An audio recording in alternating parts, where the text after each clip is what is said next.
ရှေးဟောင်းသုတေသနပညာရှင်တွေဟာတူးဖော်ရေးနယ်မြေတစ်ခုမှာနှစ်ပေါင်း1000 သက်တမ်းရှိတဲ့ခေါင်းတလားတစ်ခုကိုရှာဖွေတွေ့ရှိခဲ့ကြပါတယ်။ခေါင်းတလားကိုဖွင့်လိုက်တဲ့အချိန်မှာတော့အားလုံးဟာမြင့်တက်သွားကြရတဲ့အထက်မှာအသားရည်ဆိုပြီးလှပနေစဉ်ဖြစ်တဲ့မိန်းမပြိုလေးတစ်ယောက်ရောင်းဆက်နေပြီးသူမရဲ့မျက်နှာဟာဘေးမှာရက်နေတဲ့မိန်းကလေးရဲ့မျက်နှာနဲ့တပုံစံနဲ့တူနေတာကိုတွေ့လိုက်ရလို့ပါပဲ။အဲ့ဒီမိန်းကလေးဟာလည်းဒါကိုမြင်ချင်းမှာပဲခေါင်းတလားတွေကသူဟာသူမခဏခဏအိမ်မက်မက်နေရတဲ့သူဖြစ်မှန်းချက်ချင်းသိလိုက်ပါတယ်ခေါင်းတလားတွေကမိန်းကလေးကင်ထားတဲ့ဆန်ထိုးလေးကိုသူမကောက်ကင်လိုက်တဲ့အချိန်မှာတော့ပပြင်ပုံမျက်ရည်တွေစီးကျလာပြီးရှေးဟောင်းမညံတွေဟာရုတ်တရက်အလုံးရင်းနဲ့စီးဝင်လာပါတော့တယ်။လွန်ခဲ့တဲ့နှစ်ပေါင်းတူ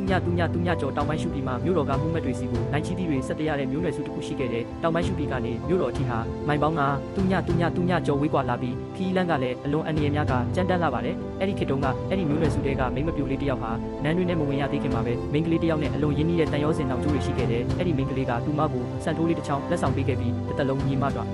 ဒီအဖြစ်နေထိုင်သွားဖို့ဂရုတစ္ဆာပြုခဲ့ကြတယ်။တနစ်အကြာမှာတော့သူတို့ရဲ့ပြန်လည်ဆုံတွေ့မှုဟာထာဝရခွဲခွာခြင်းဖြစ်လူမိဘကြုံခဲ့ရပါတယ်။မိန်းမပြိုရဲ့မိဘတွေဟာမြို့တော်ကိုနိုင်ချီတီတွေပို့ဆောင်ဖို့သွားနေတဲ့လမ်းမှာချောင်းချောင်းတိုက်ခိုက်ခံခဲ့ရတယ်။ဘာတတိပေးချက်မှမရှိပဲတိုင်းတစ်ပါးကလေ့ကျင့်တာပြေးသွားတဲ့စစ်တီတွေဟာသူတို့အုပ်စုရှိမှပေါ်လာပြီးဝါလန့်တွေနဲ့မိုးရွာသလိုတစ်ခတ်တိုက်ခိုက်ကြတော့တယ်။ရန်သူကောင်းဆောင်ကဓာတ်ရှိကိုဆွဲပြီးချက်ချင်းခုံအုပ်လိုက်ရဖခင်ဖြစ်သူဟာနေရာတင်ပွဲချင်းပြီးပြေးဆုံးသွားခဲ့ရတယ်။ဓာတ်သွားကမိခင်စီကိုဦးတီ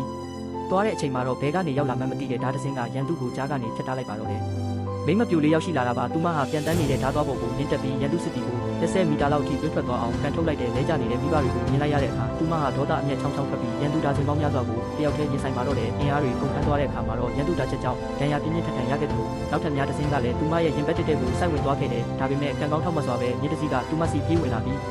အချိန်မီကယ်ထုတ်သွားခဲ့ပါတယ်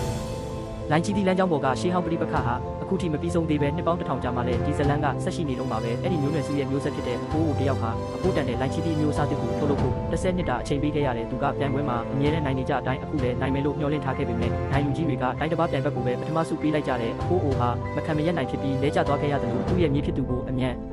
ဆုံးလာရောက်တာဝန်ယူဖို့အကြောင်းကြားလိုက်ပါတယ်အဲ့ဒီအချိန်မှာမြေဖြစ်သူဟာနိုင်ငံရခြားကလေလံပွဲတစ်ခုမှာခိုးယူခံထားရတဲ့စံထိုးကိုပြန်လည်ရယူဖို့စူးစမ်းနေခဲ့တယ်ဒီစံထိုးဟာအတွဲလိုက်ရှိတာပါတစ်ချောင်းကရှေးဟောင်းမိန်းမပြိုစီမှာရှိခဲ့ပြီးနောက်တစ်ချောင်းကတော့သူမရဲ့ဂတိတစ္ဆာပြုညီမစင်မှာရှိခဲ့တာပါနှစ်ပေါင်း1000ကြာမှာတိုင်းတစ်ပါးကုန်တယ်တွေကဒါကိုပြပကိုပေါက်ကိုထုတ်ခဲ့ကြတာဖြစ်တယ်သူဟာလေလံခမ်းမတဲ့ကိုမိကိုပုံပြသွင်းပြီးရုပ်ရုပ်တဲတဲဖြစ်အောင်လှုပ်လိုက်တဲ့ကျမ်းပြင်ပုံမှာရှာဘောတိုက်သွားပြီးအဆောင်တွေကိုတတိလစ်အောင်တိုက်ခိုက်ခဲ့တဲ့ထို့နောက်ရဲတိုက်ပိုင်ရှင်ကိုဓာတ်စာခံဖြစ်ဖမ်းဆီးပြီးဤပညာမြင့်ဆက်တွေနဲ့မျက်လုံးကိုစကန်ဖက်ကပစ္စည်းသိမ်းထားတဲ့မက်အိမ်ကိုဖွင့်လိုက်ပြီးစံထိုးကိုရယူနိုင်ခဲ့တဲ့ပိတ်ဆို့ခံထားရတဲ့ကြားကပဲသူဟာဆိုင်ကယ်ကို6ကမ်းပါးပေါ်ကနေမောင်းချပြီးမစ်ရှင်အောင်မြင်ကြောင်းအစီရင်ခံခဲ့ပါတယ်လက်ရှိကာလမှာတော့မြေဖြစ်သူကစံထိုးကိုထိလိုက်တဲ့အချိန်မှာပဲအတိတ်ကမက်ညံတွေဟာသူ့စီကိုလည်းစီးဝင်လာပါတော့တယ်သူဟာရှေးဟောင်းမိန်းမပြိုလေးရဲ့ငယ်တငယ်ချင်းဖြစ်ခဲ့တာပါအဲ့ဒီနေ့ကသူမကိုကဲထုတ်ပြီးတဲ့နောက်သူဟာမနာနဲ့မြင်စီပြီးသူမရဲ့ညီအမစီကိုတရင်ပို့ဖို့မြို့တော်ကိုသွားခဲ့တယ်အဲ့ဒီညီအမဟာဒဏ်ရာတွေပြင်းပြင်းထန်ထန်ရထားတဲ့မိန်းမပြိုကိုမြင်တဲ့အခါမှာတော့အရန်ကိုစိတ်ထိခိုက်သွားခဲ့ရတယ်ဒါပေမဲ့အဲ့ဒီလိုအခြေအနေဆိုးတဲ့မှာတော့မိန်းမပြိုလေးဟာသူမရဲ့ညီမလိုင်းချီတီကြိုက်တတ်တာကိုမမေ့ခဲ့ပါဘူးသူမဟာလိုင်းချီတီတွေကိုသူမရဲ့လက်နဲ့ကိုယ်တိုင်ညီမရဲ့လက်ထဲကိုထည့်ပေးခဲ့တယ်အဲ့ဒီအခါညီမဖြစ်သူဟာဝမ်းနဲ့လုံးလုံးရှိုက်ကြီးတင်ငင်ငိုကြွေးပါတော့တယ်မိန်းမပြိုလေးကသူမရဲ့ညီမကိုမငိုဖို့ချုံမော်ရင်နှစ်လိုညီမမျိုးတယောက်ရှိရတာငါရဲ့ဘဝတက်တာအတွက်လုံလောက်ပါပြီလို့ပြောခဲ့ပါတယ်အဲ့ဒီနောက်မှာတော့သူမဟာမျက်လုံးတွေကိုမှိတ်လိုက်ပြီးဘာစကားမှထပ်မပြောတော့ပဲအေးချမ်းစွာအိမ်မောကျသွားပါတော့တယ်